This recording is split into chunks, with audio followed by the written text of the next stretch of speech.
Hi everyone, it's Peter from PS Sound, and this is going to be another quick walk around to show this 2018, isn't it? 2018 Audi A5 and simple changes we've done in it, because it had a OEM upgrade before with different equipment, and we had to swap out the amplifier DSP to a Helix V8 DSP, which is tucked away. The previous amp was also there, so the mounting was given.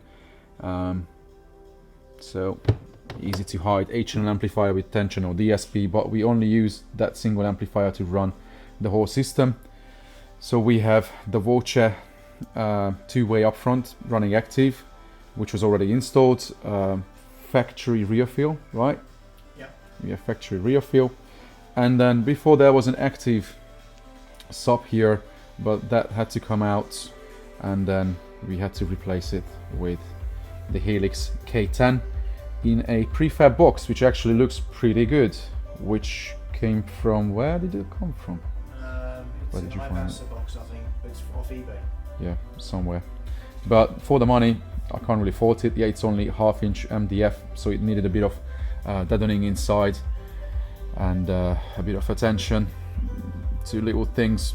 And we had to fit new cables because it's a dual voice core sub running off the last two channels of the Helix V8 DSP, and it gives enough output, to be fair, to complement the front end and the system. So it's not necessarily required to have a big monoblock and a big sub. It's definitely beyond how much bass the car had, and you don't even require that much bass anyway. So it's a good combination of practicality, quality, and budget, to be fair, because that was a very simple option now, and it even retains the cigarette lighter. Well, we haven't tested that, but it should work, because originally that was in that little thing somewhere hidden in the corner, so we had to take it out. And then this box comes as it is with two mounting points, but then we had to fit rib nuts inside of the behind this in the steelwork, so it's bolted in at 2 points, not going to go anywhere. Before someone wonders why it's pissed, it's because the box is so tight on that side that if the sub was horizontal, then the terminal on each side would cause issues, especially on that side. Literally, the sub cannot fit in that orientation into this small box, so we had to turn it where we have space there in the box and at the bottom there. Other than that, it's fully practical. And to be fair, most people wouldn't even notice that you have something there now. It blends in so nicely, especially this sub comes with that integrated grille and that nice surround, so it disappears. There's not much to show up front because it's all factory.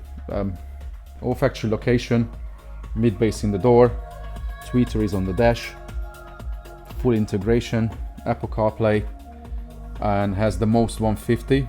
So we have optical signal coming out of that unmolested clean signal running to the DSP at the back. So simple. But we may have to mention a few little things, because the whole point of this video is really about what we would suggest to use, because I have to name it, I think. There's the point when people ask me, what equipment we use, what brands we use, and what we don't. This car comes from a previous installation which happened, when was it? A year ago? Less than a year. Last year. And you had many problems with it. You had many problems with the Audison 8.9, wasn't it? Yes, with the Forza version first. It was a very high noise floor. Particularly with the engine on, it was just hissing from the front tweeters, audibly for me at least. Some others may just pass up on that, but for me it was an issue. Got swapped out for the standard 8.9 bit, which is a lower power version, an older unit.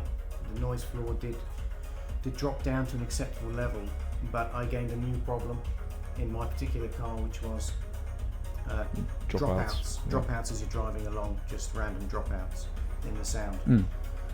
So I came to you, Peter, to put in an alternative, which was, as you've said, the Helix 8-channel.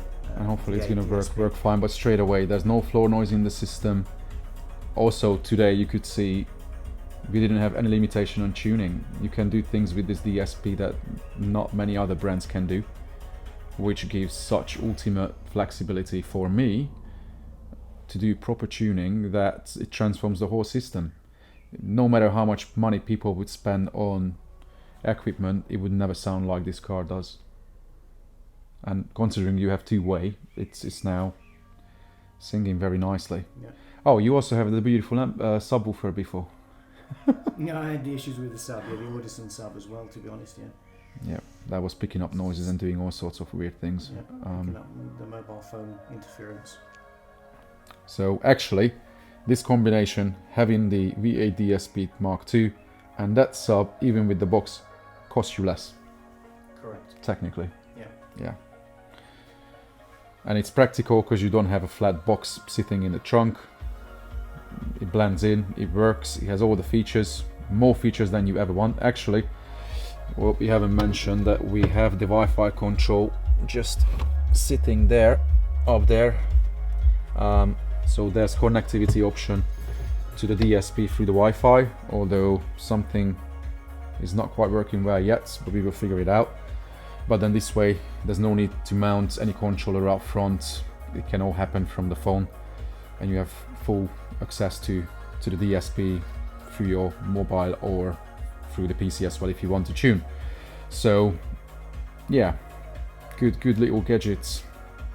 So this is it for this walk around, guys. If you have an A5, then you know where to start it, or drop us a line, then we plan it for you, so you won't regret purchasing things that don't work.